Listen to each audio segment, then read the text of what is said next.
Okay, I'm going to start us off. So, good afternoon and welcome to the October 14th Health and Housing Task Force meeting. I'd like to recognize that we're on the traditional territory of the Nanaimo First Nation.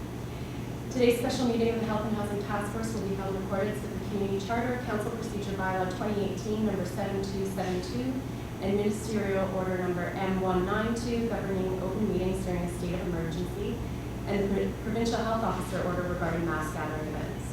Therefore, members of the public are required to observe meetings virtually and not attend in person, and question period will be suspended throughout the duration of the provincial health orders, while the duration of the provincial health orders are in effect. And then I have some extra.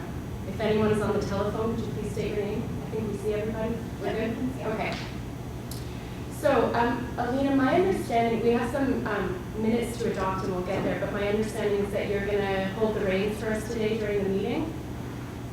Is that your understanding? Sorry, repeat that, Erin. You just cut out for a second. Sure. So, my understanding is that you're going to walk us through with your slides. You're going to be kind of leading us through this. Is that accurate?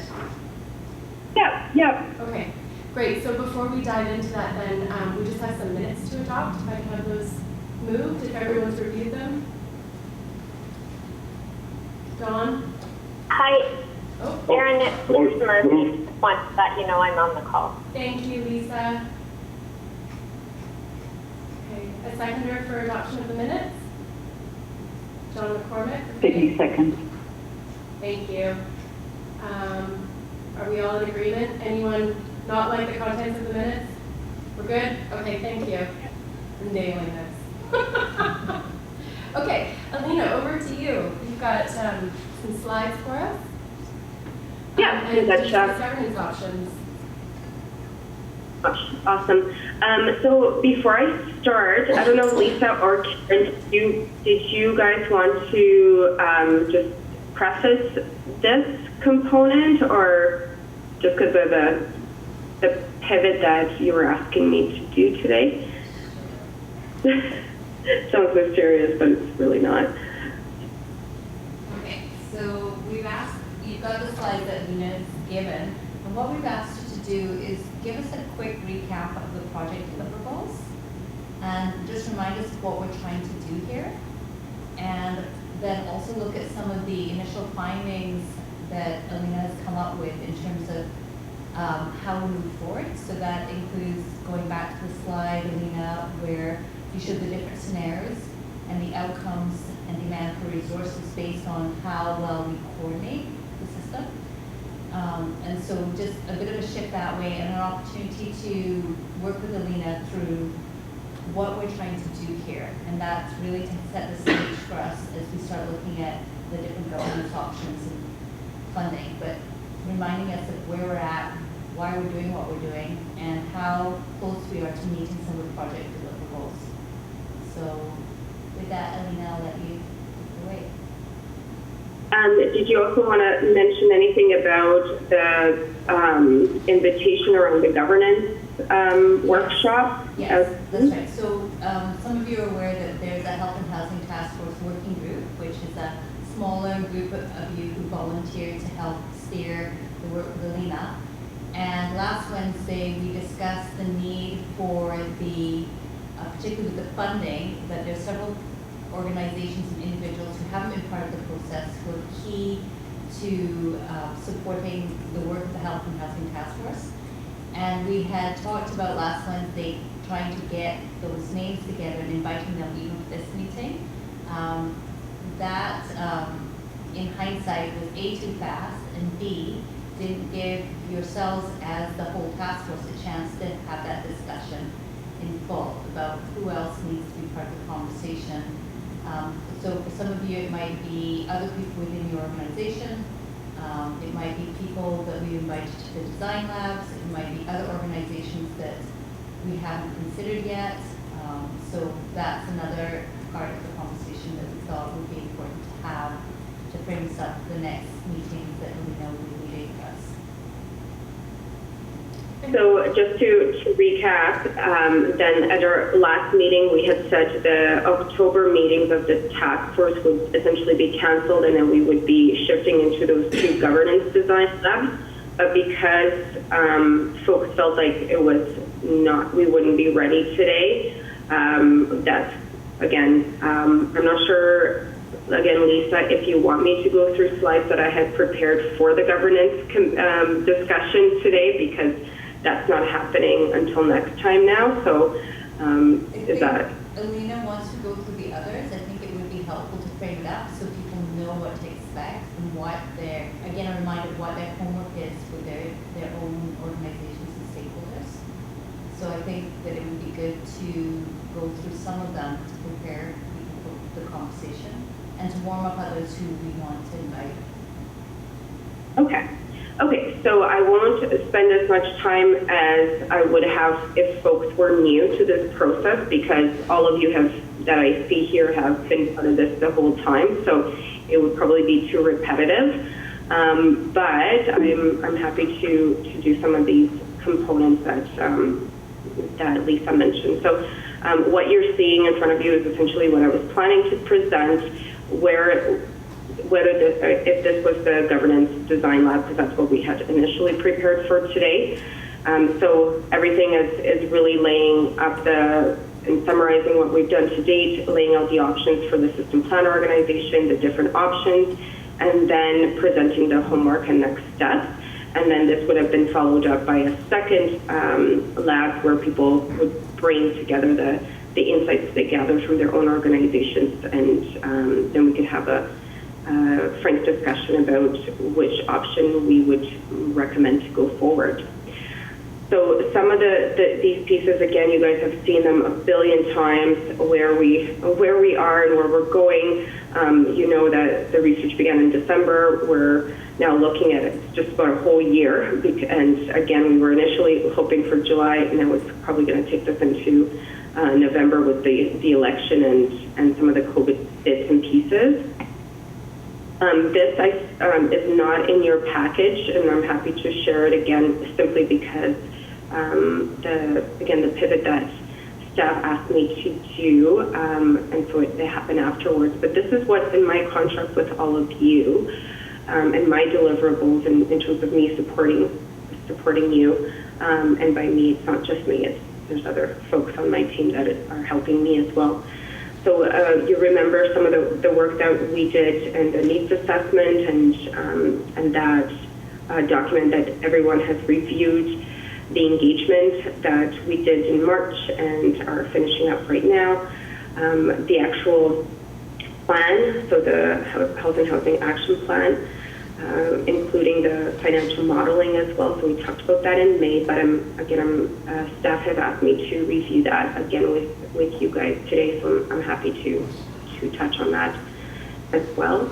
And then the recommendations report would be happening.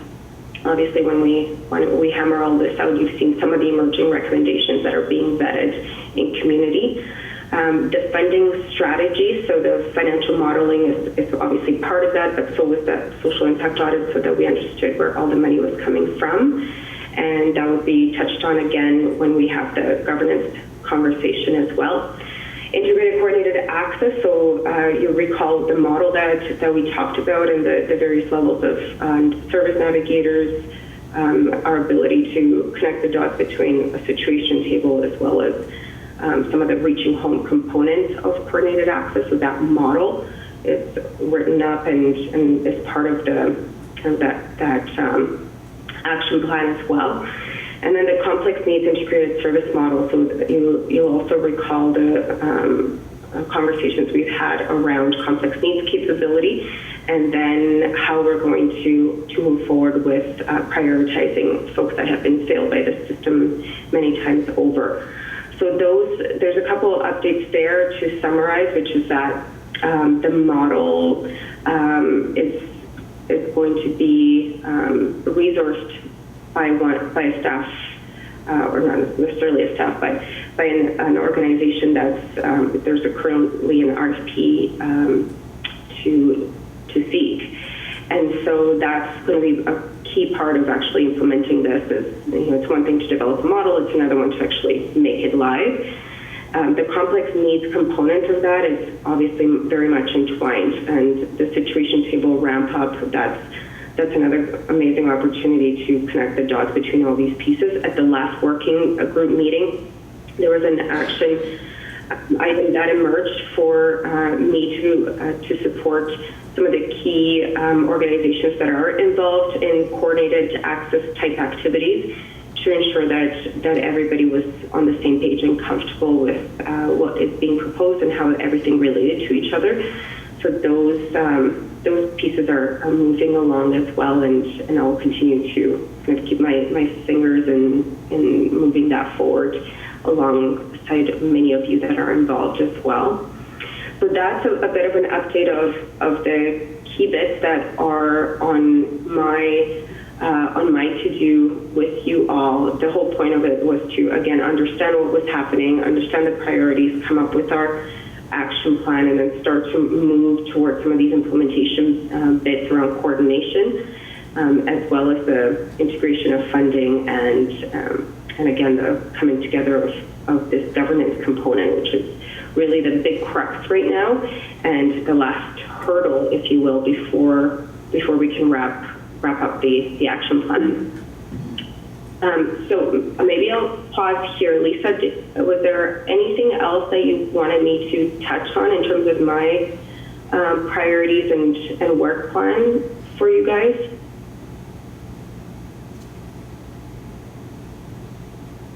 That's good, Alina. Okay, no? Okay. Okay, so you'll, oh, sorry. Sure. Do you still have any outstanding data requests? Well, there's always more data that you can get. From my understanding, that what we are able to get, we have gotten. So we've gotten the BC Housing and DHA requests were met. That's why I actually had removed them from the to-do list from our last update on this chart. So those were included in the updated version of the needs assessment as well. Yeah. Like sometimes we have all these wish lists of things we're going to get, but sometimes it just doesn't exist in the community. So for instance, a by names list is something that's really useful when you're doing your modeling for example, but if the community hasn't gone through this process, then it's tough for us to generate one when the community is just starting to ramp up those efforts. However, I think you and I have gone back and forth a couple of times on some of the draft by names list frameworks that were circulated as well. So there's ways that we can kickstart the process where there is no data to get those gaps filled. But yeah, for sure, there's always more we could get. There's always deeper in the financials we can go, but we have to work with what's available for sure. Alina, it's Erin. I'm just going to ask, because I can't see people on the screen, if people have questions or comments, please just jump in, okay? Yeah, for sure.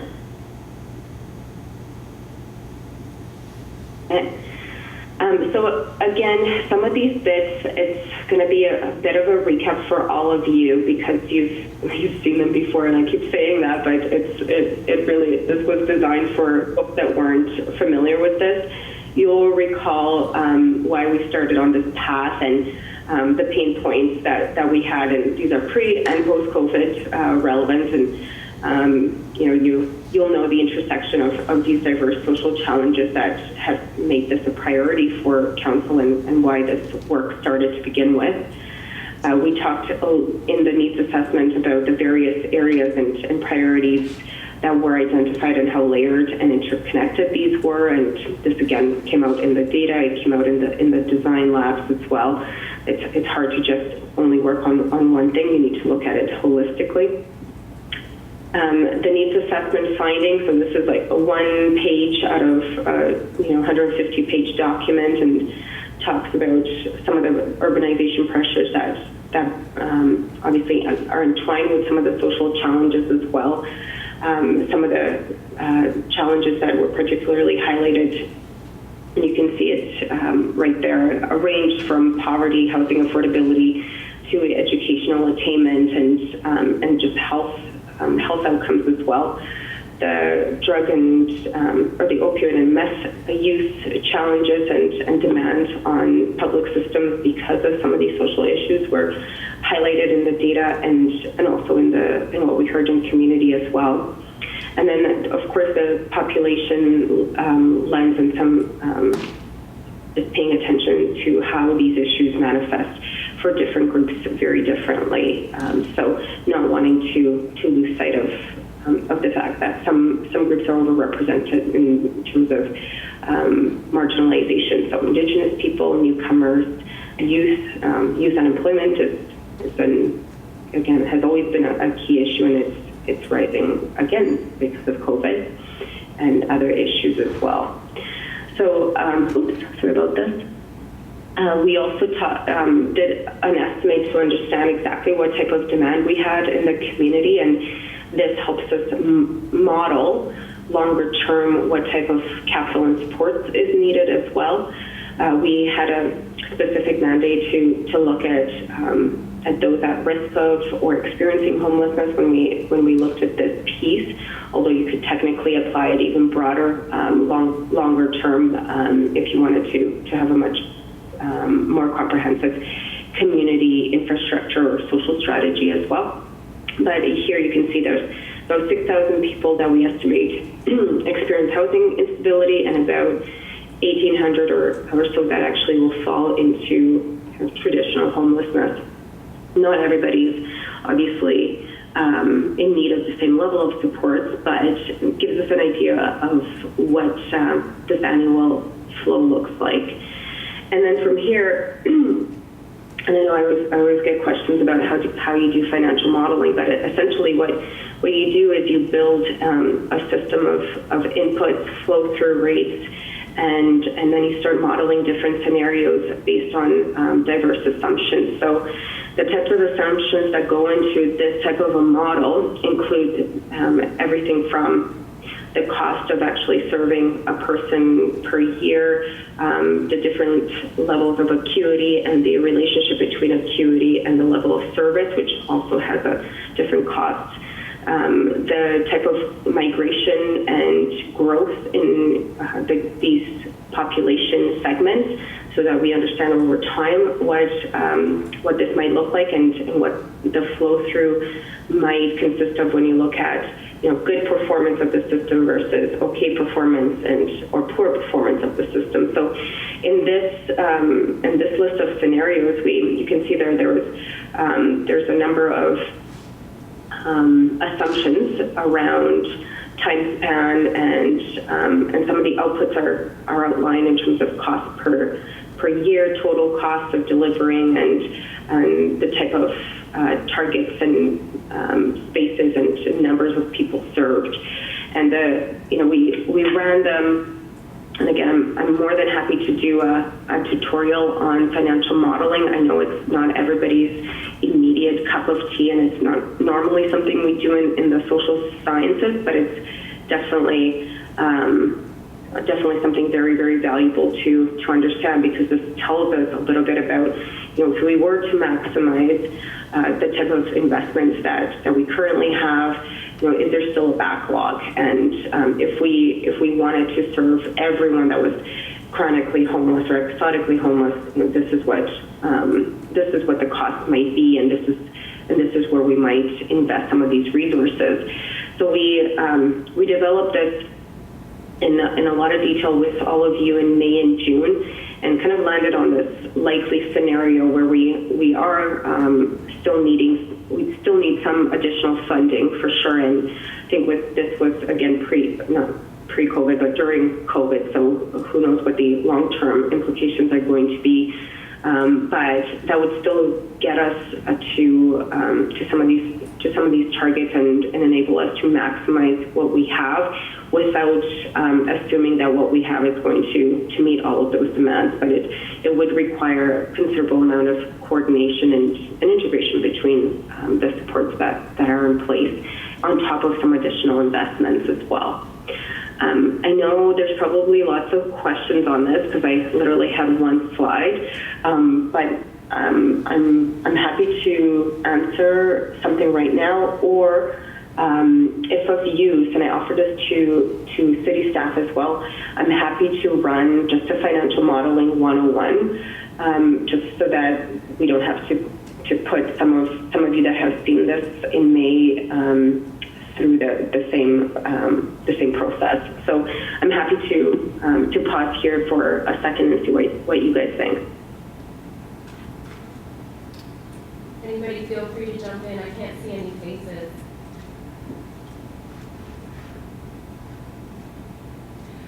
I'm going to jump in with a question. Yeah. I'm sorry, I'll beat you. Regarding the worst case, is that money that has to be spent locally or total money spent from all sources, federal, provincial? Yeah, it's all sources. Yeah, it's all sources, of course. Yeah, most of the funding that goes into this type of a system is, I would say, 80% provincial, and normally, or through some provincial ministry, whether it's poverty reduction or housing or, yeah. So it does seem to, in different communities, it's a bit different, but more or less, and it's for sure provincially sourced. And even when it is municipally sourced, the municipality is actually a flow through of provincial money, so it's almost like a grant manager role. Feds for sure have a big role to play, but the federal investment relative to the provincial is still small, or on the smaller side. Now that's probably going to change with the CMHC rapid housing investments for COVID. So we might see a kind of a more balance between the feds and the province in this regard. There's always a role for municipalities. It's just, their budgets are not as big as those other levels of government. And would that include building houses, like all of that wrapped into that money? Why is 2.16 a worst case and the best case is only 4.5? I would think if you're spending more money, that would be a better case.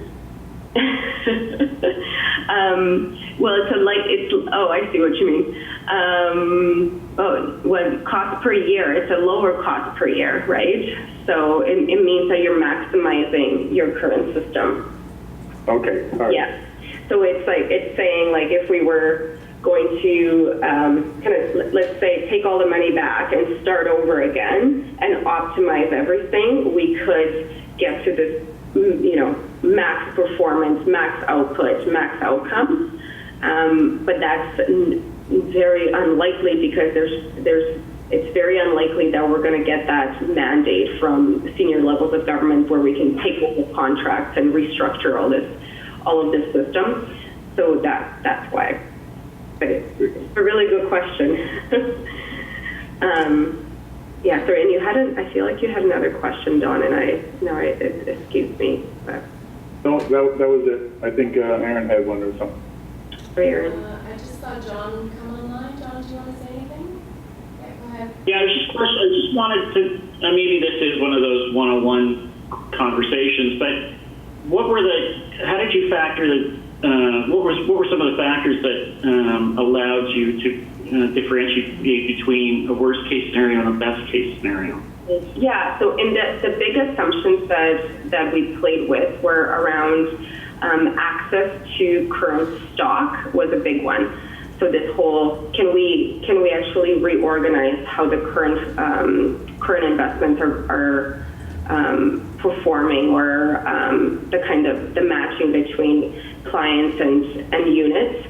So that was one of the assumptions we played with, to say if we had access to X% of the available funding and we organized it in this new way, what would kind of outcomes would the model suggest we would get, versus if we said we're going to have to just ignore what's there and just work around it and essentially just kind of build on top of, build a scaffold on top of it. That's obviously going to be more costly. So that's one thing. The other thing we played around, and yeah, maybe I don't know if it messes Ledge up if I bring out like our May presentation, but I definitely I can do that for sure. It might be good to jog everybody's memory from that meeting. But John, the other one that we played with was to see if we were only serving X percent of the at-risk population and focused on chronic homelessness, you get a lot better cost savings in the immediate term because they tend to, they have higher public system costs.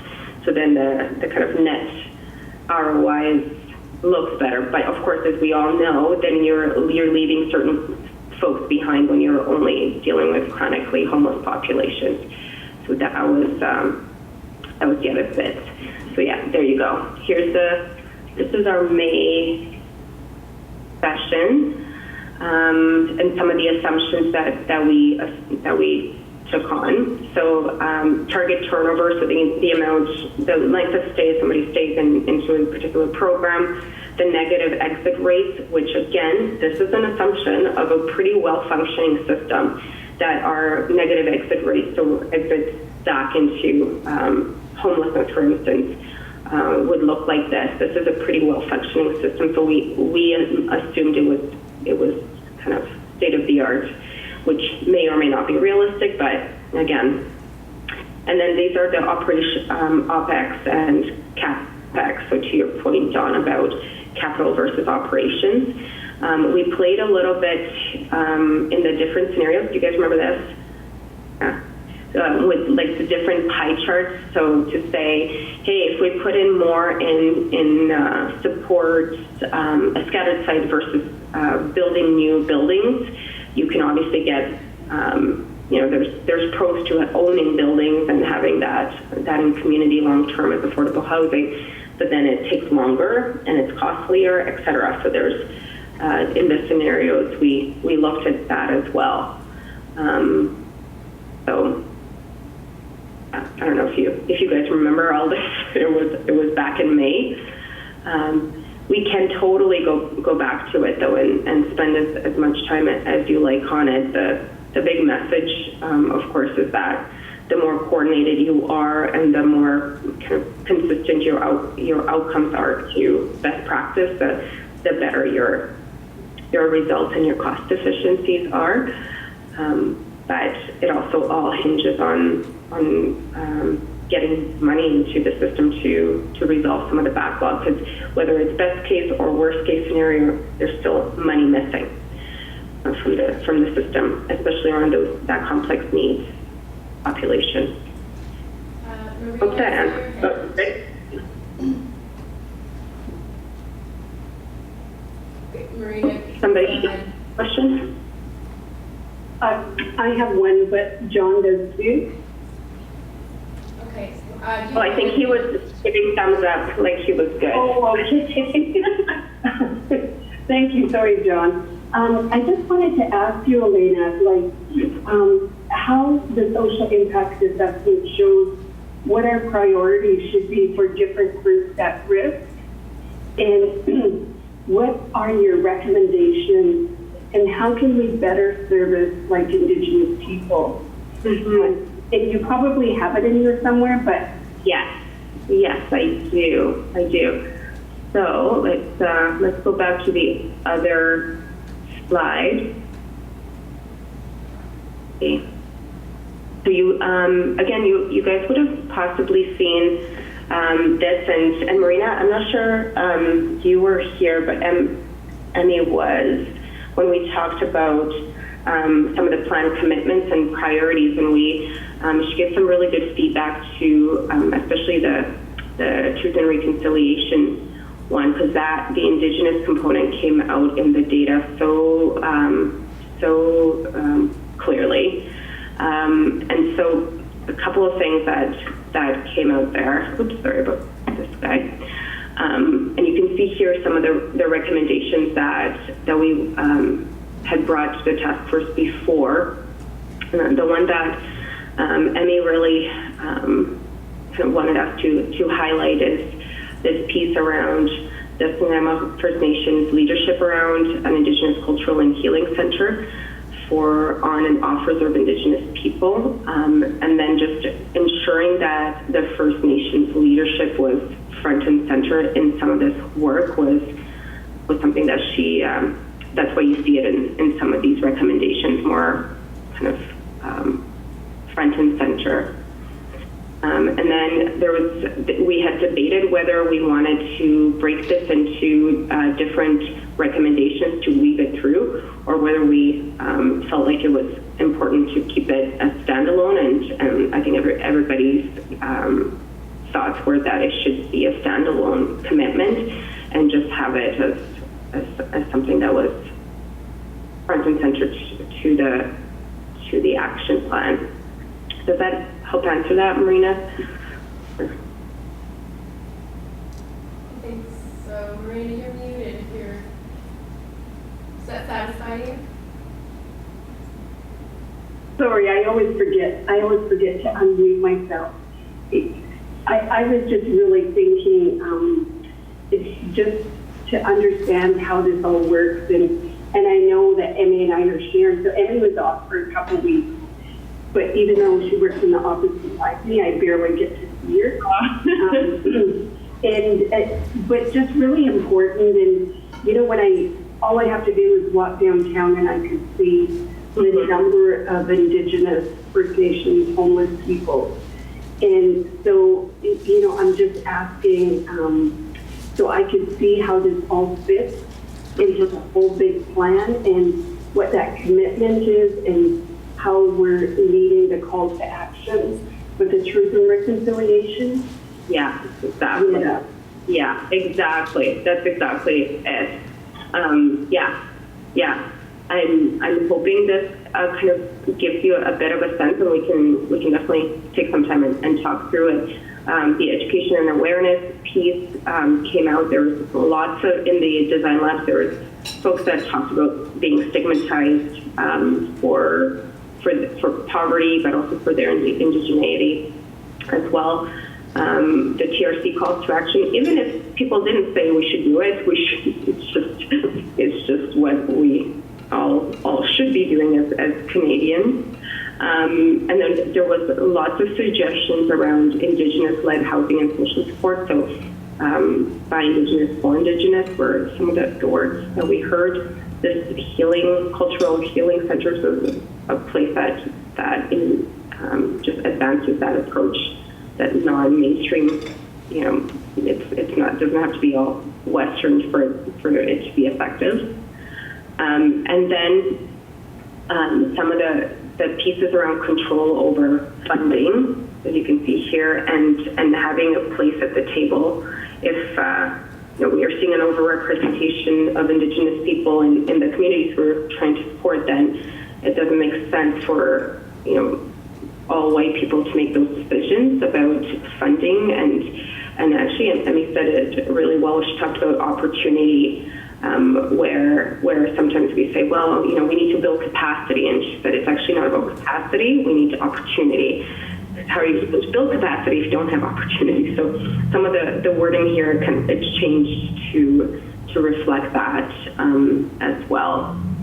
Yeah, and it's interesting because I know that in our community we're addressing housing issues, but with that we're also addressing the health issues, mental health, and just the whole life being. And the two are so interconnected, and we even have the RCMP at that table.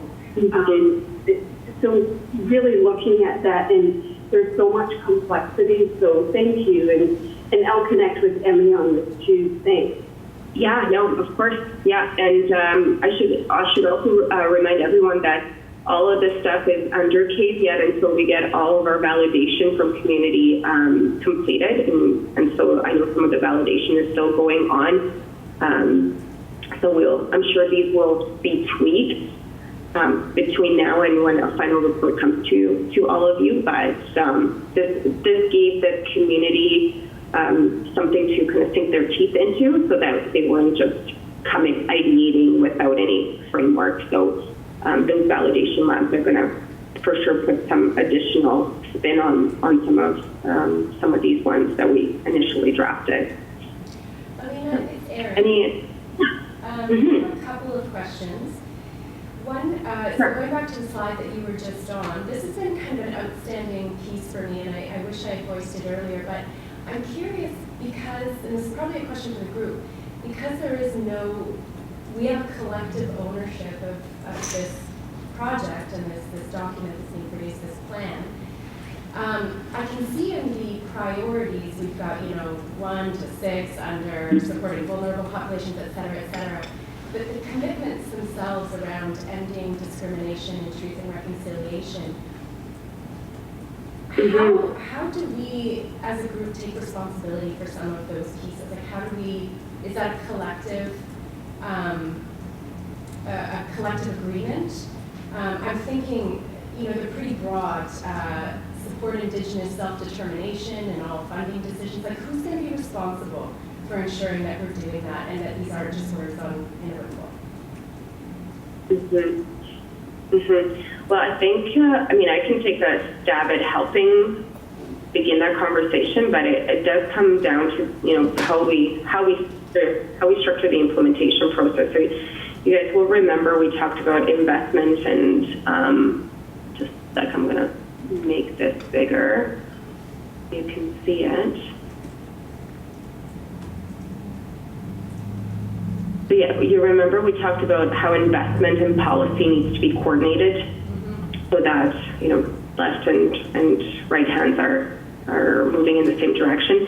We talked about service provider coordination and the various supports and housing that's needed. And then we talked about how we need a systems planner entity and governance oversight body to support implementing this approach. So it came down to this conversation. So we envisioned a stewardship group that would include these various entities and then a systems plan organization that would actually do the heavy lifting in implementation. Now, some of these recommendations are, I wouldn't say easy to do, but they easily fall in somebody's to-do bucket. That doesn't mean that they're going to actually execute them. So by having participation in this stewardship group with high-level champions that are advancing and calling to accountability or calling to leadership various entities, that's one mechanism. The system plan organization being there and building those relationships and that collective impact model, that's another way to build that in.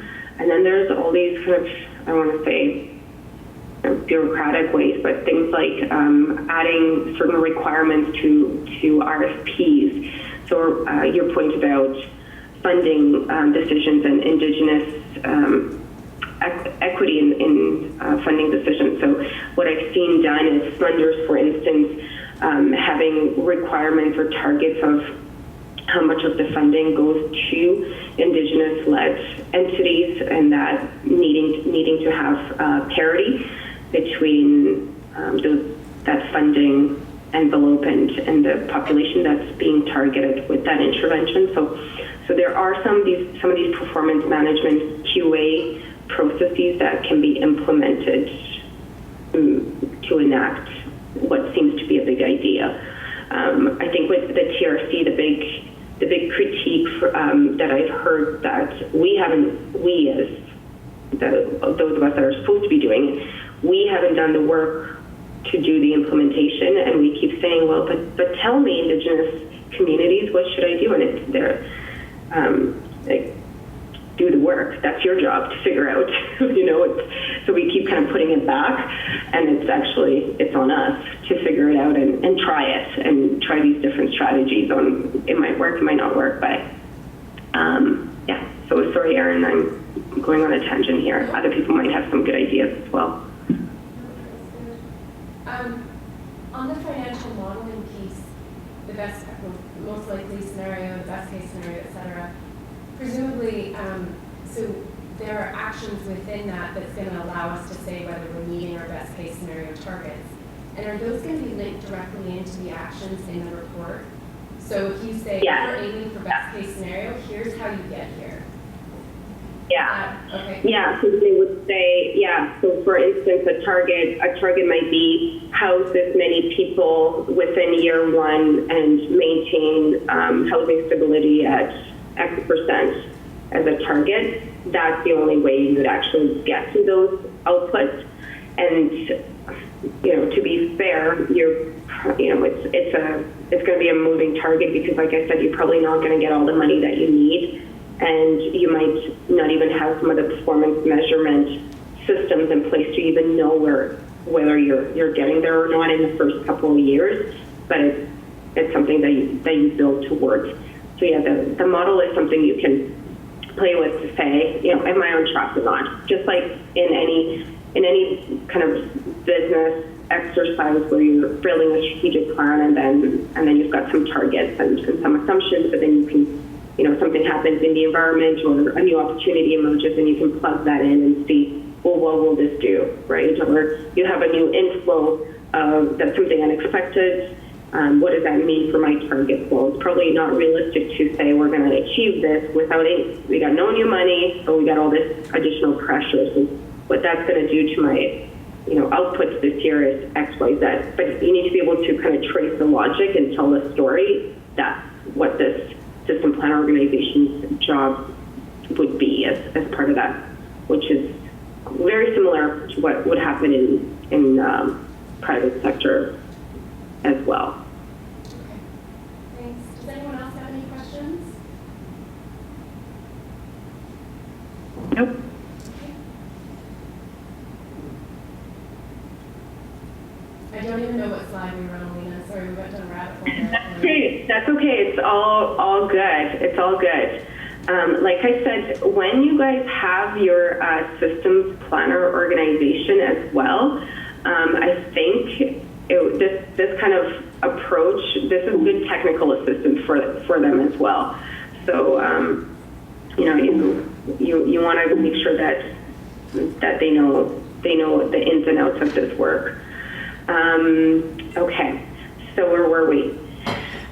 Okay, so I talked a little bit about this as well, the need to make sure all these pieces are in place. So these are, you know, how are we going to coordinate the system all together? How are people going to access the various housing and supports opportunities that are in the NIMO? There's 600 or so programs that are active, ranging from domestic violence, mental health and addictions, housing, etc. So yeah, very good reminder that people's needs are different, their issues are layered, and so our system needs to be holistic as well. We talked about different ways of integrating how people experience and access the system, and we landed on wanting to have something comprehensive and holistic versus narrowing people by a presenting issue. So saying, for instance, oh, you've got a housing problem, you need to go to this, you know, this bucket to get access, or you've got domestic violence, you need to go over here. And instead we said, no, we should have an integrated coordinated access model that gives people access to the range of service options that they could benefit from instead of siloing further. So we, I think that was June that we came to that decision to move into this integrated approach. So the way we defined it is a systematic process, integrated coordinated access, by which those looking for support with social health or other needs are triaged to appropriate resources.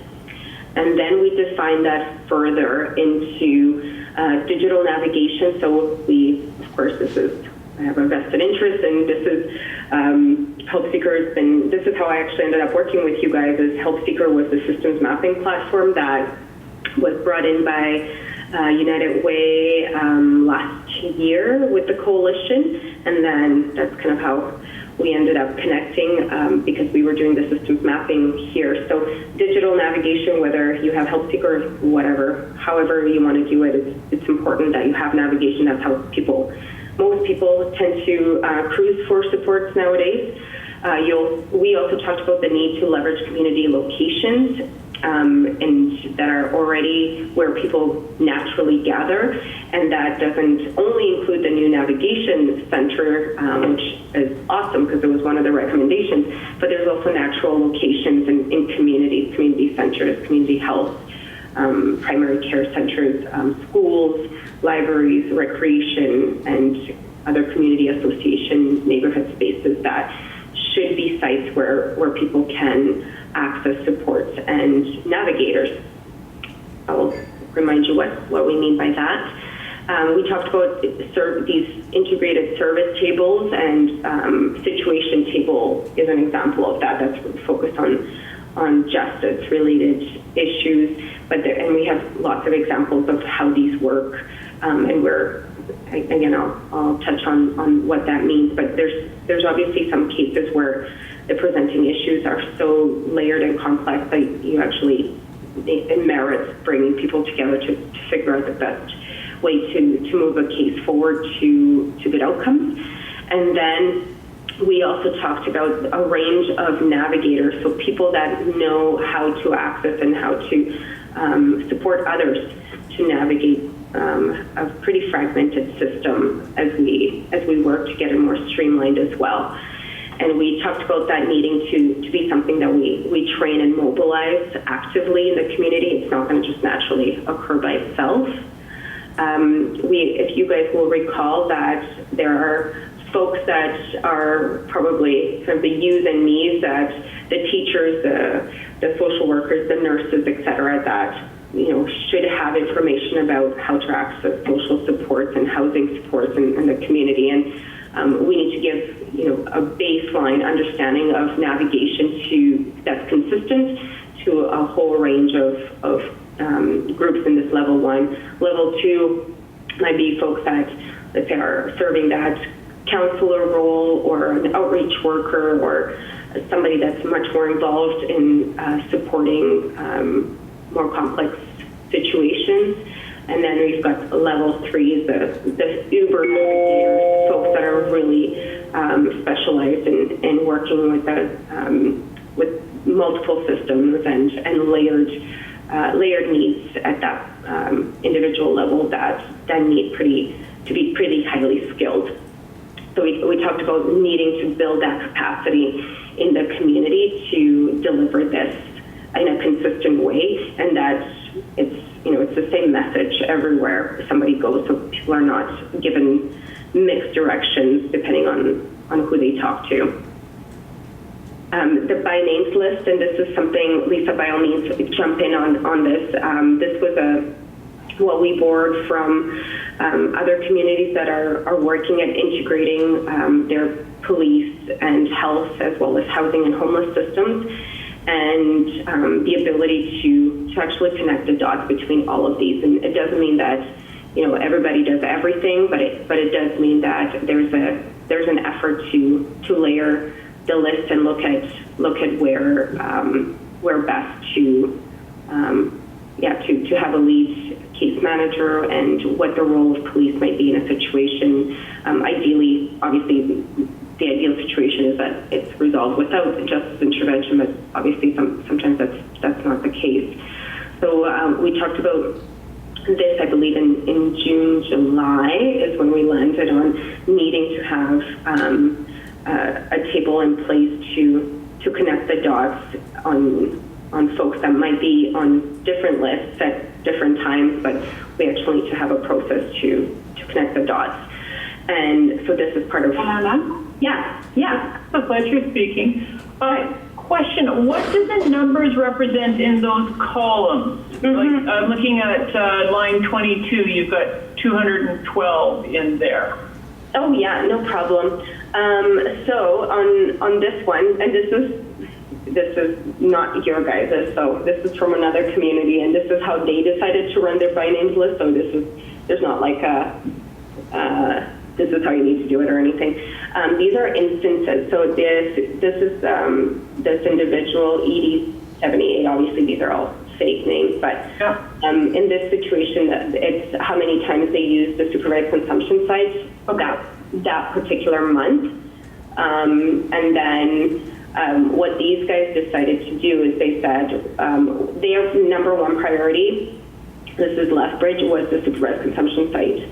As you can see here, that was causing like the most angst in the community, and they decided this is going to be where they're going to focus their initial, they call it a housing blitz.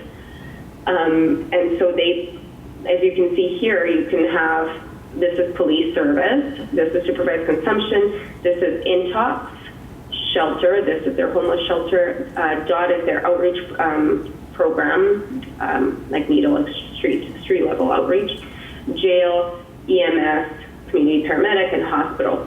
And as you can see here, this was filtered to look at the highest SCS, supervised consumption site users. And what's interesting, and why I wanted to show this to you guys, is that, you know, here you can see SCS is 195 and DOT is 5, but they don't even show up in the LPS, right? So somebody that's really high in supervised consumption, LPS didn't have any records of them. Police service didn't have any records. So my point here was, you know, if by having an integrated by names list, I keep going back to this integrated word, but if you only look at one column and you can't assume it's going to solve all your issues, because it's actually not necessarily the same person across the board. So you actually have to kind of layer all this and understand their relationship. And sometimes it's surprising, like if you look here, like this JA62, 7 LPS interactions, but it doesn't even go to SCS, and is at Intox quite a bit. Yeah, so you know what I'm saying? So it's and Jason says it well when he says it's really, you know, up to us, like it's a judgment call to say we should filter by SCS. That's a judgment call. There's some rationale to say, well, we should filter by vulnerability, for instance. So if somebody's a high user of supervised consumption, that's likely they're exposing themselves to higher risk from overdoses. So we might have a rationale to say, well, let's filter by SCS first, and let's do a blitz focused on that. Other communities, and what I've seen happen, is they say, let's filter the ones that are showing up everywhere. Yeah. Right, and they do it that way. It's a different niche, right? It's layered needs, 100%, but you can't assume it's the same person, right? That's why it's important to look at the data across all of these systems. And what's cool here is that, you know, this being able to share this is allowable under the current legislation. So there's the situation tables are another example of this. The Reaching Home Coordinated Access is another one. But the innovation is that you're actually putting them together and looking and making decisions as a community. So yeah, this is just how Lethbridge did their first housing blitz. They rehoused the top SCS supervised consumption users. And they brought down their use by 90%. I've used this in the youth forum in other communities where we kind of did more wraparound with the school and probation and the addiction prevention centers and stuff like that. And we saw a real drop in the overall demand in all of them when we all got on the same page. You betcha. Yeah. Exactly. That's exactly what we're hoping to see in the NIMO too. Yeah. Okay. Yeah. Awesome. That's great. And it works for everything. Like it's I've used it in a variety of different formats, but this is awesome. Thanks. No problem. There you go. This is. Oh, sorry. Did I cut somebody off? I was just going to say, Alina. Just wanted to put slight caution over like the fact that, okay, all those incidences of somebody visiting the SES, yes, that probably reduced. That doesn't speak to their continued use. It's probably a shift to another location. So maybe they've been housed but there's that kind of Yeah. service within that housing, so you would still need sort of a commensurate support somewhere else. So it may have changed people going to that location, and that's great, but they're likely still going to need that service. And I think what Alina was referencing before is that the data will eventually lead us in a direction as we crunch it and we get better data. We'll be able to identify trends and places where we could shift, but at this point in time, it's kind of an arbitrary choice of what group we would focus on, whether it be SES or the top, whatever service users, or based on disruption. And there would have to be a community choice that we're going to focus on X right now, because there's such great need across the entire continuum that it's pretty impossible right now for like a service agency or even the health authority to choose one group, because how do you measure their need versus another need? So I think it would have to be a choice from the community that we want to focus on this one piece, and we could go after that. But I think the data over time will give us keys to where we need to, advocate for investment in some of that change. So I just wanted to highlight that didn't mean that they stopped using. It meant that they stopped going to that site, and they were probably using a similar service for somewhere else. Okay, so go ahead, Lisa. Sorry. I was just wanting to follow up with the last comment, in that when we're looking collectively at someone's overall circumstances, we don't necessarily want to drop safe consumption. I mean, in some ways, that's a very positive step. We'd like to work towards other things, but I hope I'm echoing, the intent that isn't always where the focus should be, is in terms of trying to get people stabilized and then see what we can do from there, as opposed to trying to drop a number. I don't know if that's exactly what was going on, but I think that we need that whole comprehensive look at the individual, and then try and get them as stable and healthy as we can, and that may include an uptake in some of the numbers because they're doing something better. I would rather see more safe consumption and less EMS. Yeah. But the score is going to be the same.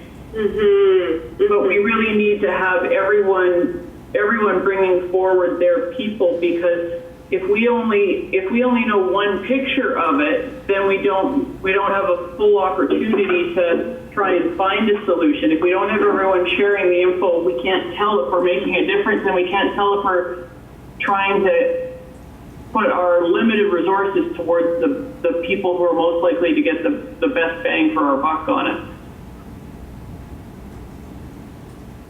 Yeah, and in fact, you do see that kind of an initial dip, and then you see folks connecting to primary care, for instance. So their health costs, are not necessarily disappearing, but they're more appropriate.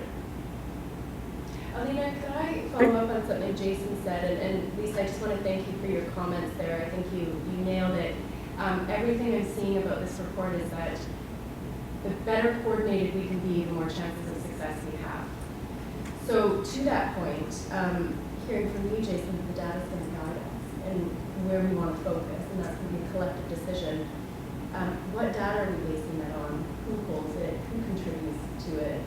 Where is that data set? Well, I think ultimately that's the conversation around governance and who in the community becomes the holder of that, because it's not all coordinated.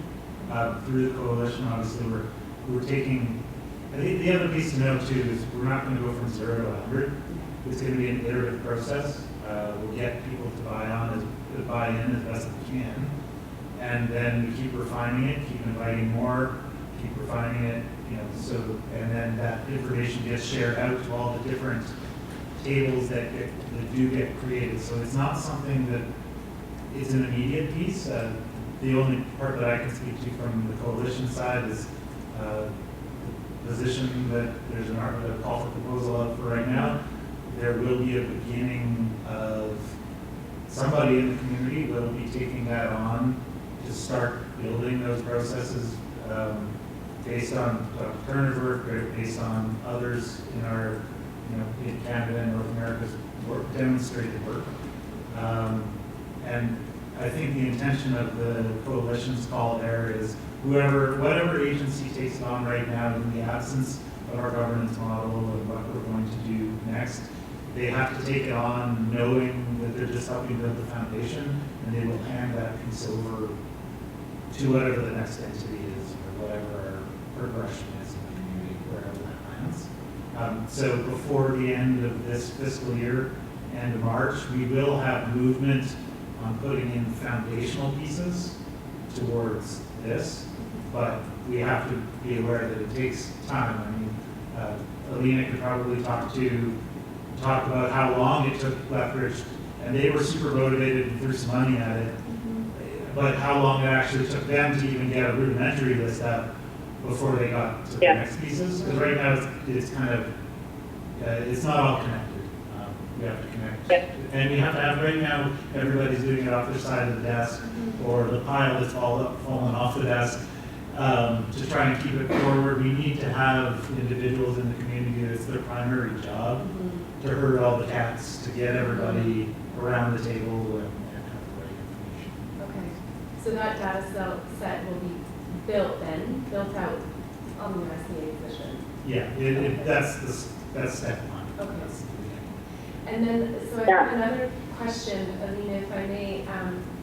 So the people coming into the system on the left of your screen, and then they go through integrated coordinated access, I see that really as a service frontline provider component, right? So how are we making sure that people that touch the system are best served expediently by the right appropriate provider, et cetera, et cetera?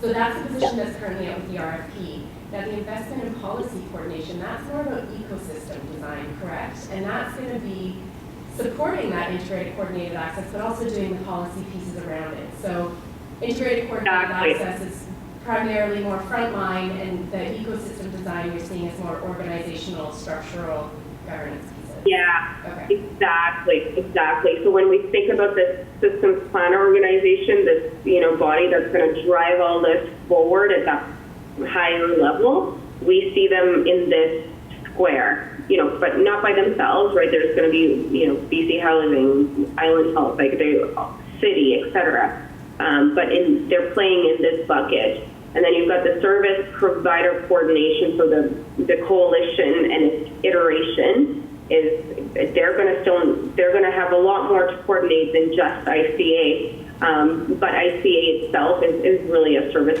delivery. It's a benefit. It's a system navigation. It's very frontliney work. Now that position is about what is the workflow, what is the referral process and procedure, what data needs to be collected and shared how.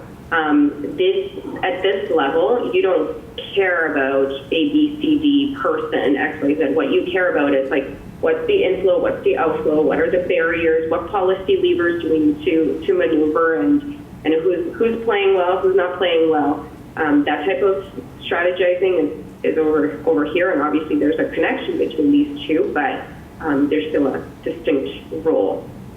So do we think, and this might be more for Jason, that the RFP that's currently out, someone's going to pick up this work, are we expecting that they will, let's say we have 4 tables that they do some sort of triage in the community, will that position be responsible for going to those 4 tables and saying, okay guys, we need to have 1 table? Or we need to have 4 tables with clear mandates about how they communicate to each other? I think it's more the latter, and it's more capturing the data so that it's provided to those tables so they can make the most effective choices. Because each table is going to be dealing with something different, whether it be BC Housing's process in their buildings. What we want to be doing is working for that same list, and if they have 5 vacancies, we're providing them the top 15 possible names, and then they choose that through their process. And then there's another one for another service, but we're working off the same list. And sort of backing up what Alina was just talking about inflow, what's happening in the middle and then outflow. I actually read a good blog the other day that is the way he was speaking about it is if you think of it as a bathtub, the inflow, that's the tap. You've got the bathtub, which is the system, but you also need water going out. So if there's a clog down there, the system in the middle can only hold so much. So you're going to have to turn off that tap, but you have to have an effective mechanism that you can have enough water coming in, holding enough, but enough has to go out so that there's movement. And if you don't, and that's where the policy pieces are, is we have to get what is right sized for our community and also make sure the outflow is unclogged so that we can handle like the most efficient amount. You know, and some of the worries often when we're focusing on coordinated access, we can build lists to nowhere. We can capture those pieces, but we have to have, you know, the resources, and right now, you know, there's spillage. And there isn't enough outflow. So we have to change that as well. Okay.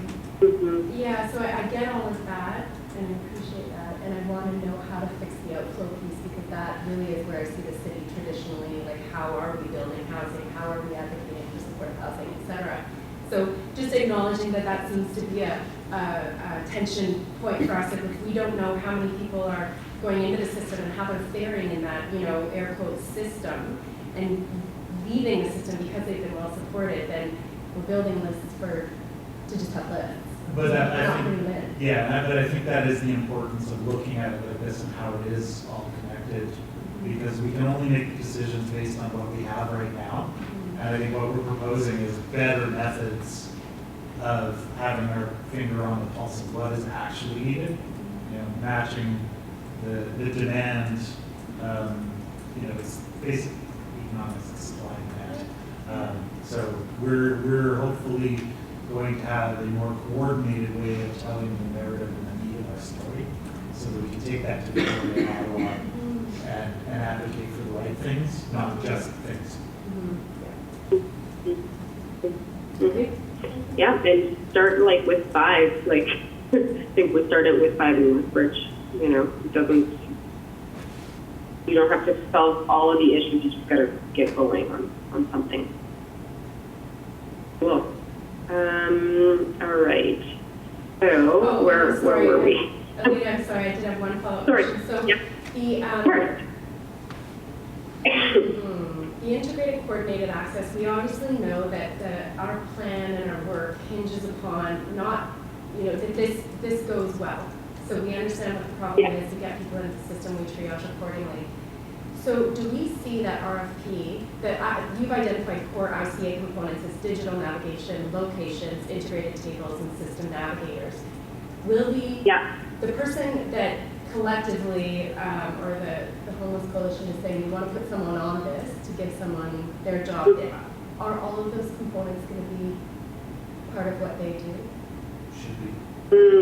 So that, for me, that just reaffirms Hey guys, I've had my hand up for a while, Oh, but Signy, I'm I so guess sorry, we can't see you. Go ahead. sorry, Signy. I just wanted to echo what I've heard Jason hearing as well is I think for this group to spend a lot of time focusing on the coordinated access piece, I mean, I think it's important to do the education and all of that piece, but the coalition and the CAB and us at CE, we've got the funding, we've got to drive coordinated access as a requirement the community has with the federal government. So I think just to echo, if we don't go after securing housing and options for where we can actually house people, the coordinated access piece is it's a moot thing. Like, and I've seen this in other communities, and I know I spoke to it at the city council and certainly to the media around our pit count. You know, the difference between our community and many other communities is 60% of our homeless are not in any kind of, they're not in shelters. They're living on the streets. And so, you know, if we had the opposite, you know, like Victoria, where 80% of the people are in shelters or someplace, really focusing and worrying about the coordinated access piece is truly that's a priority because you've got a lot of people and places for people to be housed. So you want to get it right. But in our case, we have very few places for people to be housed, very few shelter beds. And so really what we're doing is, put a call for proposal to start testing the coordinated access piece. So really the focus of this group should be about, what are we doing to get housing and options so that we have places that we will move people into and refine that coordinated access over the next year and a half, which is what other communities have done. So I'm not saying anything people haven't heard me say before, but I think it's like we could spend a lot of time worrying about the coordinated access. That'll come. And this short-term contract is really just to get going. And, whatever comes, whatever recommendations we make out of the Health and Housing Task Force, we can align the coordinated access piece in the next contract starting April 1st. So I guess I'm just saying there is a coalition and a CE worrying about those pieces, but where's our conversation about, the dire need for additional housing? Thanks, Signe. Well, I thought you got all this money, Signe, from the specs. You got that all figured out, don't you? Yeah, we've got money, and I guess the question is, what are we doing? What's the strategy?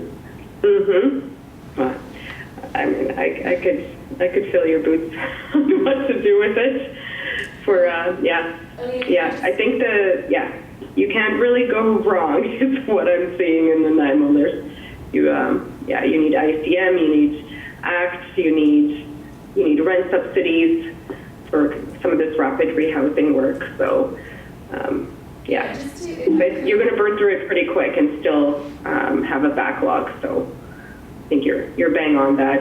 ICA is nothing if there isn't the diverse housing options and some of these other pieces coming together as well. So.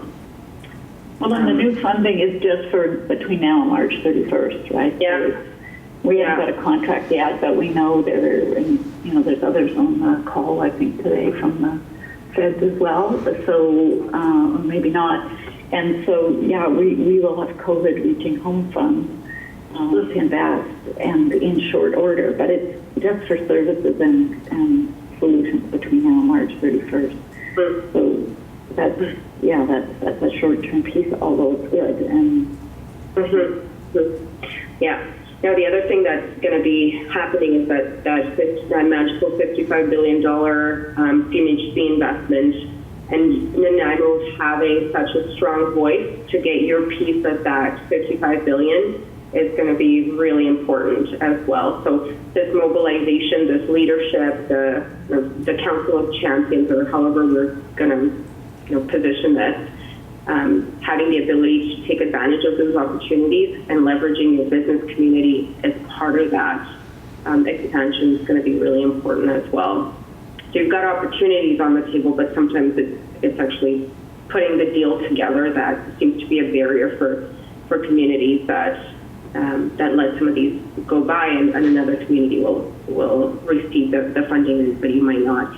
What I've seen though is like you guys have gotten together to get some of the funding in from the feds for sure, but the navigation center is another win for you, and some of the units, the new supported housing units are also signs that is starting to happen more. So that's encouraging, but we'll need it times 10.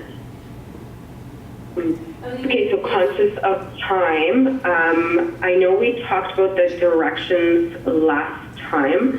I'm happy to go through them again too, but I know you guys have seen them most recently, and I feel like the big things to consider are the governance components, because we have homework we need to assign, and we want to make sure that you all know what that homework is. So, Lisa, did I miss anything, or am I okay to move to this bit about governance and our homework, or? You're getting a big thumbs up. You're good. Okay, good. I'm gonna plug in here, make sure I don't lose you guys. Alina, while you're plugging in, it's Erin, and I just want to respond around the coordinated access.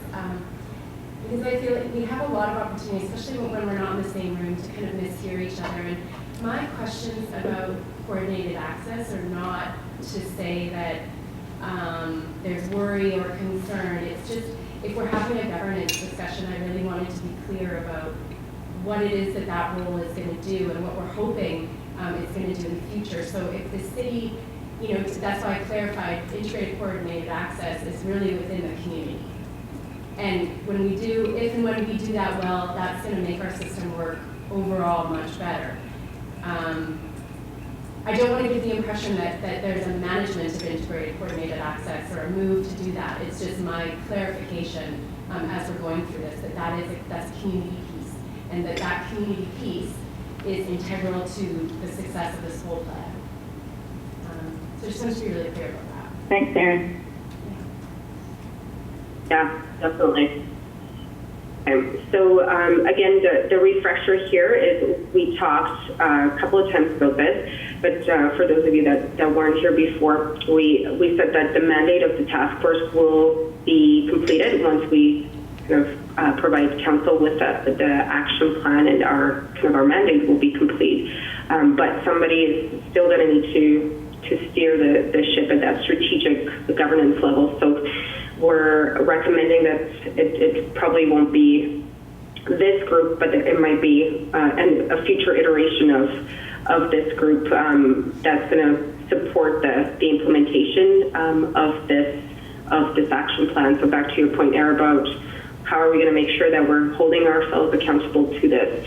So we put together some thoughts based on other communities and the types of membership that tends to be there. It's a pretty high level player. They're usually like from the business community and the Indigenous community. Obviously, people with lived experience we want to be having some of that representation there as appropriate as well. Service provider input, and I think you have a clear link through the coalition as well. And then making that distinction from the system plan organization, who's really running the coordination and development of this new way of doing work, and not, again, distinct from service provision at that community level. Good reminder, Erin, because the system planner is really exactly what the name is, system planning.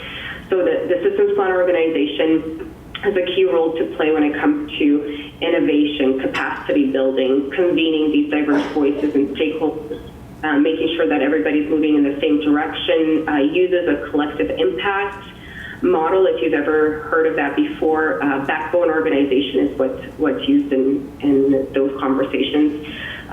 But what's a bit different than a backbone organization is that the systems planner is really active in developing the ecosystem as well. So they're not just convening just to talk.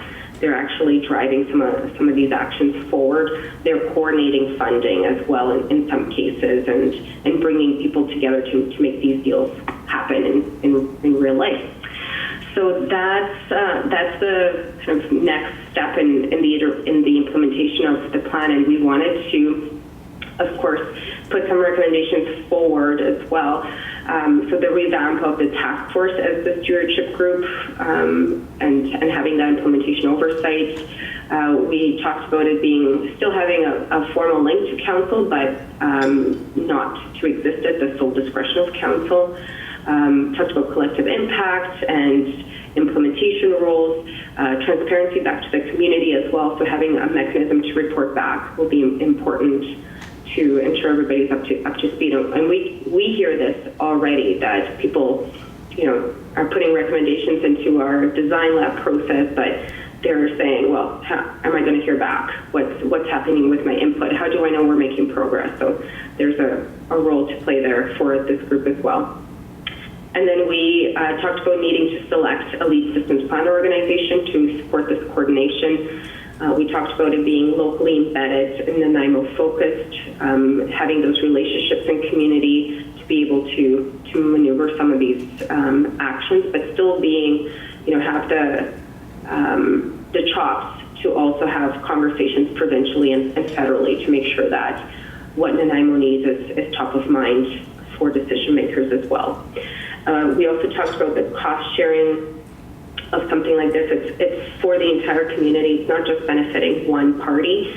So there's lots of examples where the costs of something like this are shared amongst key partners as well. So it's not just on one person or one organization's tab. And then I gave you some examples, or at least the working group, we talked some examples. So Kelowna, and I pulled this one out just because you had some exposure to Kelowna recently, and they went forward with a standalone arm's length entity. They went through a process similar to what you are all going through, to say, do we have somebody in the community that's able and willing and resourced or resourceable to do this? And their decision was that they did not. And so they wanted to create something neutral that was had just a sole responsibility for the strategy implementation. A little bit about how they ramped up as well. So obviously they're still very much in this early phase of they're still in the startup phase. They are a two-year-old entity right now.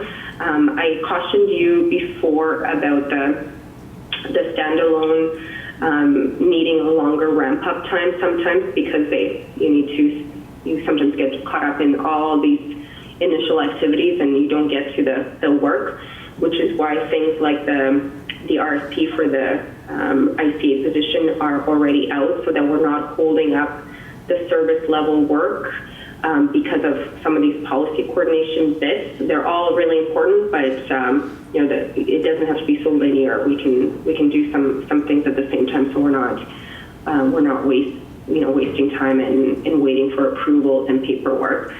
So a little bit about how they are approaching this and when, or how they're sequencing their approach. They are particularly focused on homelessness, and I know that's a primary driver for you, but you have much bigger ambitions than just, I don't want to say just homelessness, because that's a big chunk of work, but you definitely have the ability through your approach to do a lot more than that as well. Can I ask a question? Of course. Can you go back now 3 slides? That one. Yes.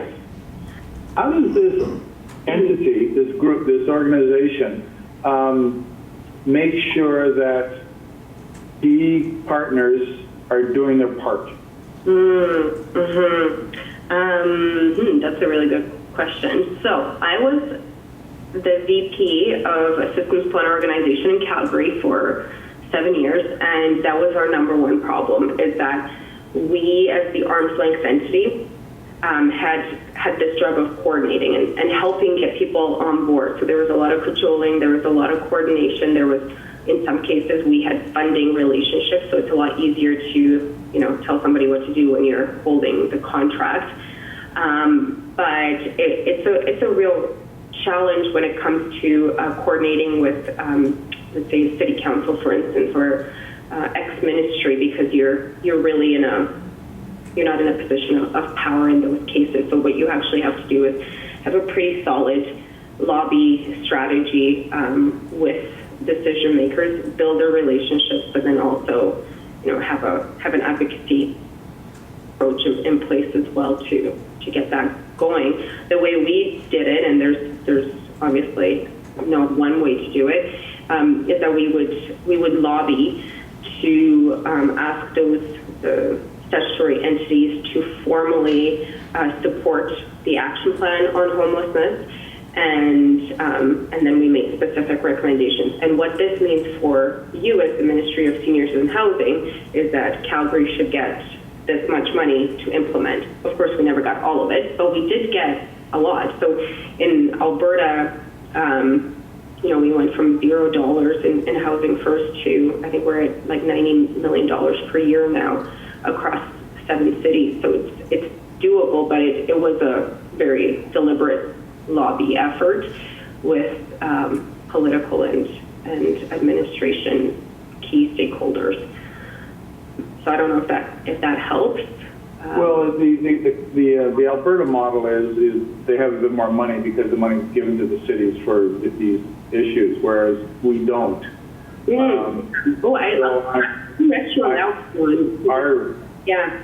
wasn't the case 10 years ago.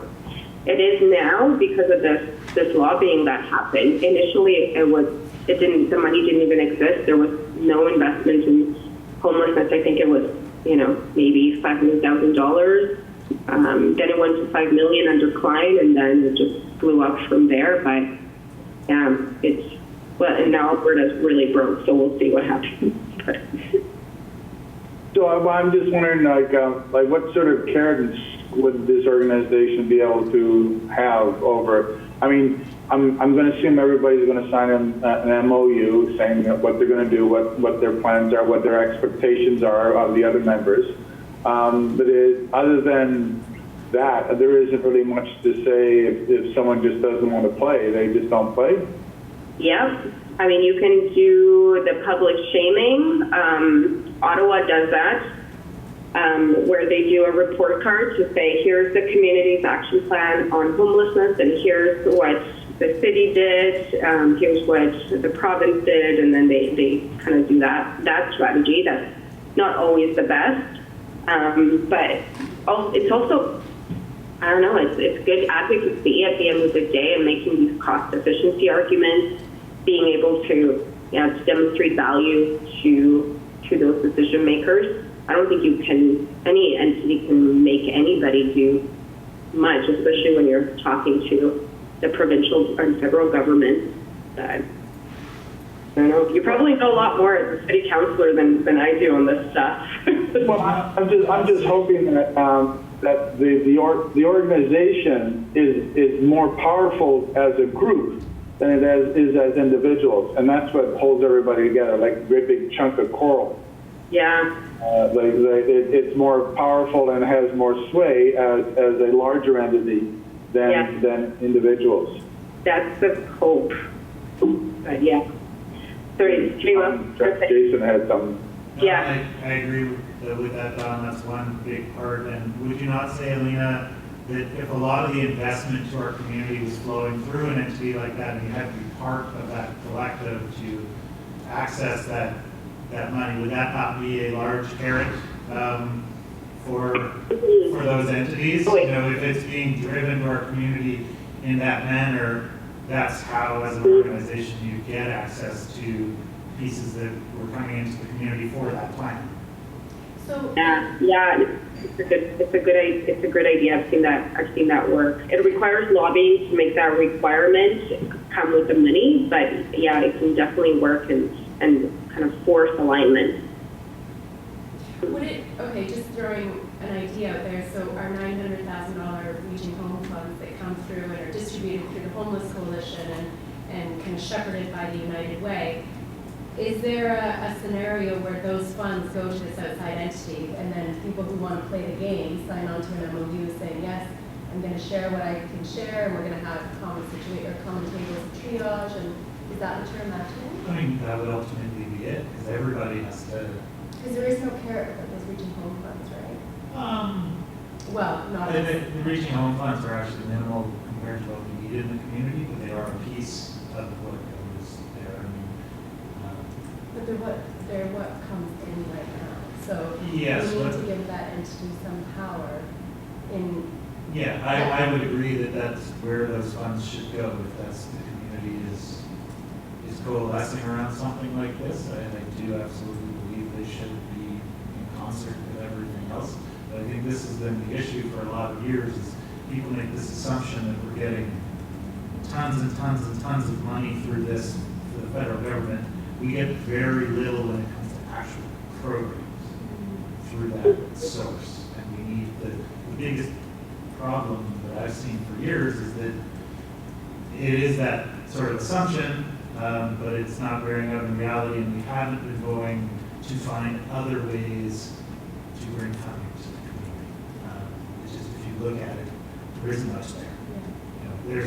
There's less than what my agency gets from all of our funding sources. Like, we get 3 times as much for different services than what the federal government gives directly to the city for this piece. And we're just one small organization on this thing. Thank you. So you can imagine if this thing worked, you could have, like, let's just imagine that there was a funding coordination capability here, and your BC housing investments in Nanaimo, your CMHC investments in Nanaimo, your BHA, your Reaching Home, that all together is, we're talking about actually millions and millions of dollars. I can't remember the exact figures from the social impact audit, but we mapped that out, and it's definitely not just Reaching Home. So I really, would say that's a very, we don't want to hang our hat on that because it's important money, but it's not the only money. But imagine all of these were coordinated, and your philanthropic investments were coordinated, and these funders were able to invest as like a dragon's den of social impact. That would be so much more powerful than each one of them sort of doing things on their own and not necessarily aligning that to this vision. That would be so powerful to do, and so much more effective from a coordination and ROI perspective. So, agencies would appreciate not having 500 forms to fill out. So.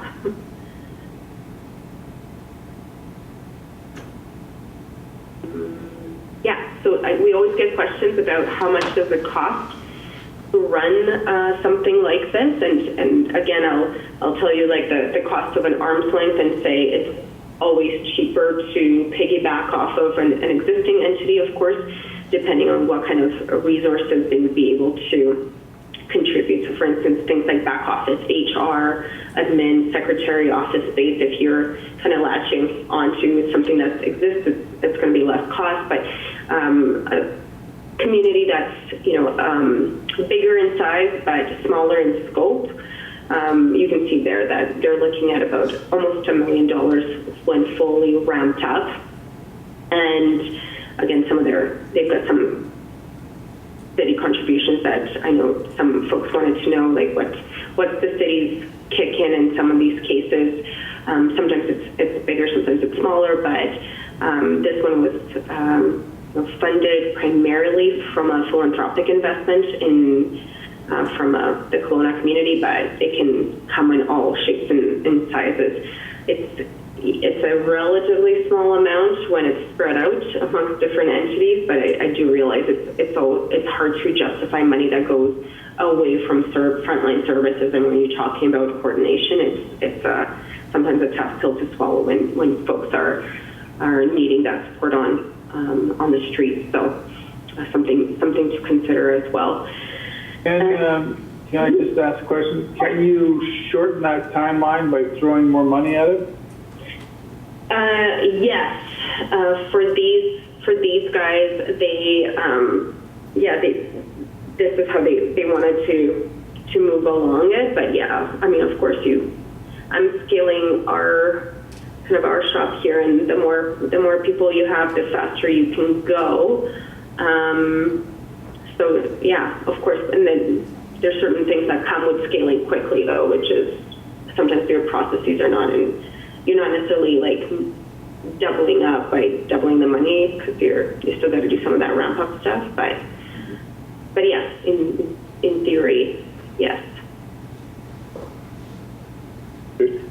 Yeah.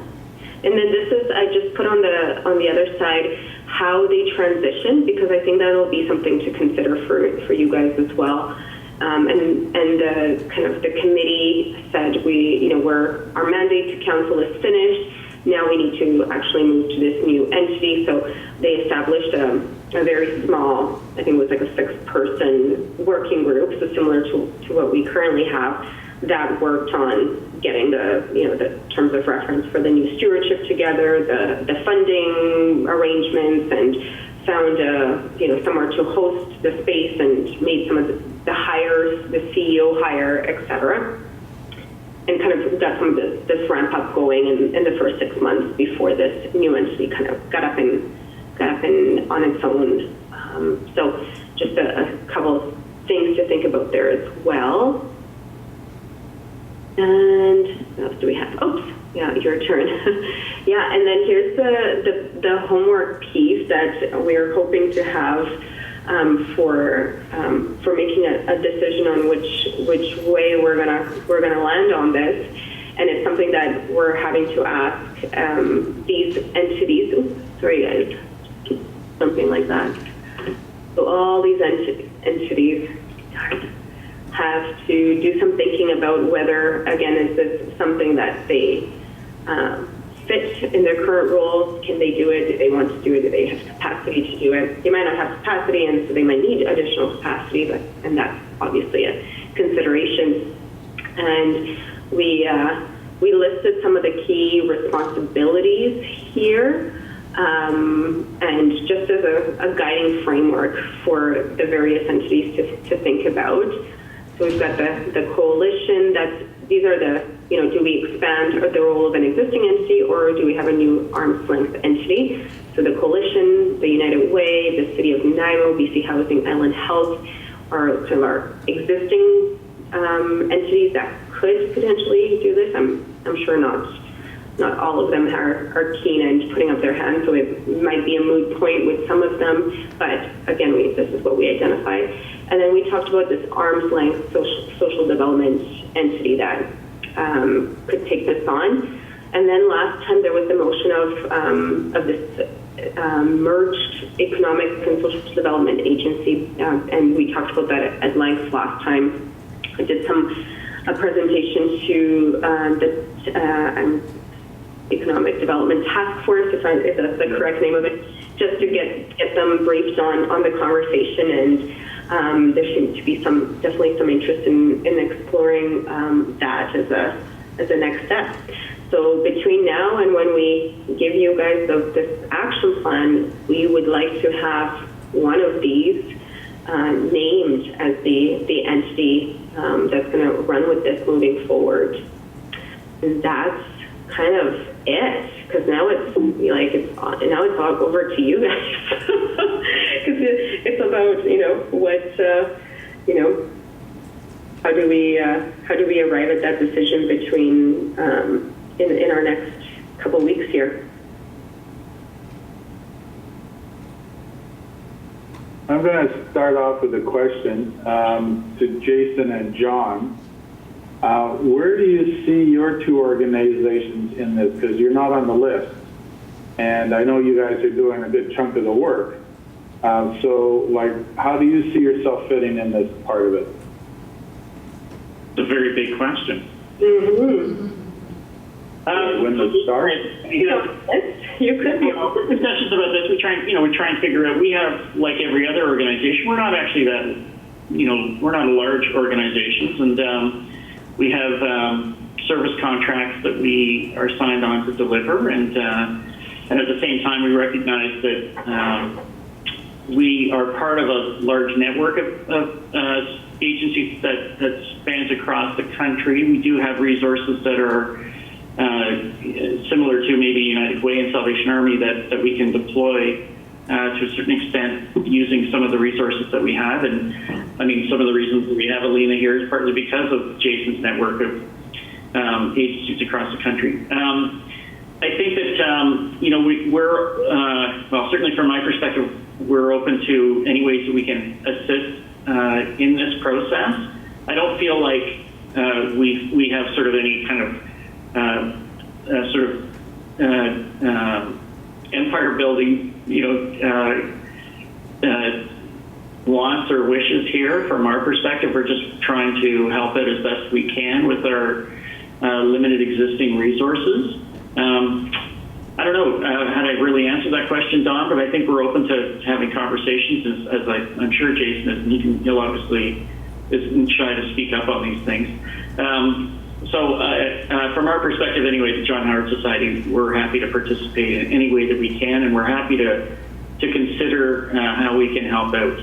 I guess is the best way to address it. I would echo what John's saying. I think from our perspective, we are just in absence of a coordinating agency, whatever its form, we're just trying to do our piece where we can. And we can only do so much because same as John, the majority of what we do is operating contracts.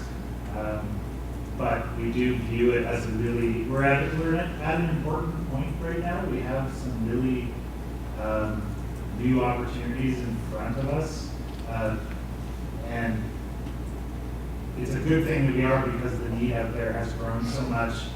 And I think we're just here for the moment to do our piece until we decide what is next in our community.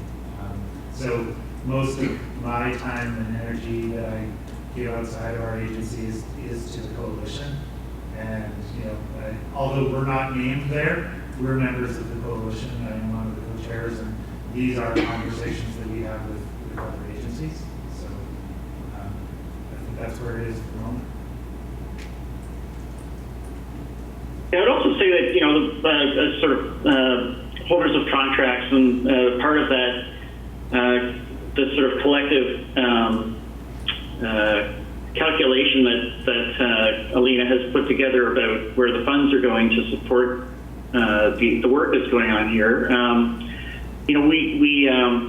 I quite genuinely am quite open to, how we can work collectively to try and make the best use of those dollars that come into the community. And I really, see our different organizations as kind of sandboxes that we can, use to do the work that we're doing. But there's a lot of alignment in the Nanaimo Homelessness Coalition around what we're trying to get done, with a great deal of the work that's been done thanks to the efforts of Jason and everyone really around the table. But Jason's really played a really important coordinating role in that regard. So that's really been great. And I think also Signe has done a huge amount of work to try and move that along. And it's helped us all to kind of learn how to work together and think collectively towards the end goal. So I think this is an important time for all of us. And I think that we do have kind of the alignment of interests around how we can try and address these issues. So I think it's a really good time, Dawn, for us to be thinking about this. And I think all of us around this table, at least, are really, well, certainly from the community agency's perspective, we've put aside any kind of, competitive streak we might have, or, around, who can do what. We're just looking at what we have and trying to figure out how we can address the needs that are before us. Because really, I think we're at a point where we're going to be overwhelmed if we don't address them as a community. And so it is imperative upon all of us that we respond in a really magnanimous way towards addressing these things. It's just taking whatever we have as resources in each of our organizations and throwing them on the table. I'm reminded of kind of the movie Apollo 13, when they had to try and figure out how to scrub the air in the capsule, and they just threw a bunch of things out on the table that they knew was in the spacecraft, to try and figure out how to address it. And that's similar to where we are right now. What have we got that we can use? How do we address this? What do we need to try and bring into the community? It's kind of an all hands on deck kind of a situation from my perspective. Thanks, John. I see Signe has her hand up. Signe, do you still want to speak?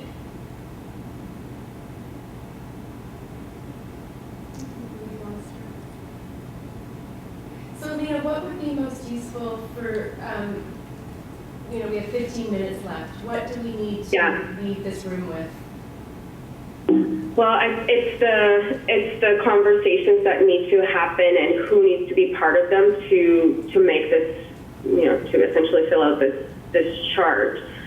So, Lisa and Karen chime in on this as well. At the working group, we talked about, we brainstormed a little bit about some other folks that we wanted to reach out to, and it might be, since they're kind of associated with entities already, it might be inviting them to the design lab where we talk about the recommendation. But anyway, we needed to get your guys' feedback as well, because we haven't really flushed out who else needed to be part of that, outside obviously of the named entities and all of you guys that have been part of it all along. So Lisa or Karen, did you want to chime in on this to pick up on? last week's working group session. Sure, and I actually might call Tara, who was the one who responded by email with suggestions of who else should be included in the conversation. But I think it would be really good if the task force had some ideas about who isn't part of the task force, but is key to the governance and the funding pieces. So, for example, there's MCFD is one example. There's other Indigenous funding organizations, FNHA. So I'll pause there and see. And Alina, maybe, to be fair, because maybe you haven't thought about this in any depth, throw names out, but email us afterwards as well. So my understanding is that we were today hoping to invite those people to participate in this, but that didn't get off the ground, Thanksgiving, et cetera, et cetera. So today we just had a working group meeting, we went through it ourselves. Our next task is to fill out that list that came from Karen after the last meeting, because we brainstormed who we want in the room. So then I'm looking at Lisa, those of you who can't see me, do we want folks to add to that list, put names to that list, and then the city will be responsible for inviting them to the next meeting? That's right. So Okay. this was done last Wednesday, and we didn't get the full contact, so to invite them on the Friday with Thanksgiving didn't look like it would work for today. So we'll circulate that list again and add in, Tara, your responses, and see if we can flesh out who are the right people for to be in the room. And then, Alina, I think the other thing that we mentioned was that some of the task force members may have colleagues or senior management who this would be the time to bring them forward to the table because they have influence on whether it's a treasury board request, if they're provincial, they're the chair of the board, you know, those types of decision maker influences. I don't know, Alina, does that sound like it captures? Yeah, definitely. Yeah, I think we were just, kind of behind the 8 ball with timing for those guys to make it today. So, so since we kind of got ourselves some more time, if there's any additional folks that need to be brought in, I don't know, Karen, if you have the list handy, but we can throw it up as well so that everybody knows. Sorry about the dogs. It's supper time here, so everybody's excited. We're just checking on that, Alina. Do you Yeah, have the list? we do have the list. I was just asking Lisa, because originally this meeting with inviting other folks was going to be this background piece. Now, the next session is technically scheduled to be the active conversation about governance. One conversation we had after we discussed that was whether it's better to have one-on-one briefings with people, pretty important people who may not want to be briefed in a larger Zoom format, and then bring them to the table for the actual decision-making portion, as opposed to having another meeting next time that's more background there. So then, would we invite that next meeting for that conversation and decision? That would be in 2 weeks' time, and we would prep people before then? That could be an option. I'm just wondering, like, in terms of getting busy people to a meeting, rather than having asking them to come to 2 meetings, one of those, which is basically a repeat of today, running through everything. Other saying 2 weeks are having a decision-making forum, which may or may not be in camera, because we decided that. But you know, having conversations, saying here's some background material and a brief description of project, so we don't switch 2 hours of briefing. So, Alina, one suggestion would be to have the synopsis of the project in one of your PowerPoints, the key pieces, and then the task force members maybe divvy up the task of reaching out to different people, giving them a snapshot of where we're at, and then a clear understanding of what we're looking for from them. And if they're not the right person, that they refer us to the right person. Yeah, and I mean, if presumably those of us that have been here the whole time should be able to do that for their respective groups. So Coalition, Jason and John, Signe is clearly, she knows what's going on, City. So, you know, it's really the groups that haven't been engaged that we have a problem with. So I really don't want to put you guys through another iteration of this. Like, I feel like we've been through it ourselves. So I think it might be a better use of time. I would lean towards that second option of reaching out to the folks that are kind of assigning kind of key people that are going to run this up the flagpole. So as task force members, for instance, Lisa from VHA would pitch this internally and do that homework for Island Health. And then if there's folks outstanding, then we can kind of divvy them up between whoever has the best connection with them if they haven't been part of the process. Okay, I just want to make sure because staff is going to be tasked with that, so we understand what's happening. We're going to have a decision-making meeting in 2 weeks' time. We're going to flush out that list of who needs to be invited. Yes. Okay. And Alina, given the time of this contacts, we may be asking task force members if you recommend somebody or if it's somebody senior in your organization, that Alina will give you the slide deck and we will hope that you will do the outreach to encourage them to participate. Yeah. And Alina, for my own sense of process, after we leave that meeting with a whole bunch of stakeholders who have input into this and we have a conversation about governance, then you go away and process what you heard and bring something back to us based on that. Okay. Yeah. Probably first to the working group and then rinse it through the working group and then to the task force. Yeah. Great. Like, hopefully it's really like clear cut, but you never know. Okay, could I also ask, Alina, you had noted that you had offered to do financial modeling follow-up with anyone, so I wonder if that email to the group, if we could just put that, if people would like more in-depth information on the financial modeling, then yeah, if love it's a group to. of people, Yeah. we can coordinate that so you're not doing it multiple times. Yeah, definitely. Happy to do that. And could I just ask with respect, we just have to check with Ledge to make sure what the rules are around quorum, something like that, or how that would work. That would be separate. That would be, okay. Great. We have 5 minutes left. Alina, anything from you? No, thank you. It was kind of like cool to see all the stuff we did. So It was. kind of like a trip down memory lane for last year. I'm like, let's get going. Decision time. Okay. I have questions? something. Go ahead, Don. In the last little bit of interviews I did for the people who have lived the experience, I interviewed someone who's been homeless in Nanaimo since 2010. Wow. And all he wants, he's now a senior, and he's looking for seniors housing. Thanks. So he was already an older person when he first became homeless, hey? Yeah. Yeah. So this is something to look out for. I'm in Abbotsford. I just saw the same thing in their PIT count. First-time homeless seniors. Like, we don't see that for seniors to be a senior your whole life and then become homeless. That's not a thing. That wasn't a thing. That's something new. Yep. Okay, thanks for that poignant reminder, Dawn, of why we're doing this work. Anyone with final comments before I call for a motion to adjourn? Okay, I want to note the mayor's been in the room for the last 2 hours. I didn't announce him, but he's been listening. It's quite all right. His listening ears on. It's not that important. Oh, wow. Very important. Okay, then I would ask for a motion to adjourn. Jason, So moved. seconded by Dawn. Second. Okay, thank you all very much for your time and efforts today. Really appreciate it. Thanks, everybody. Take care. Thanks.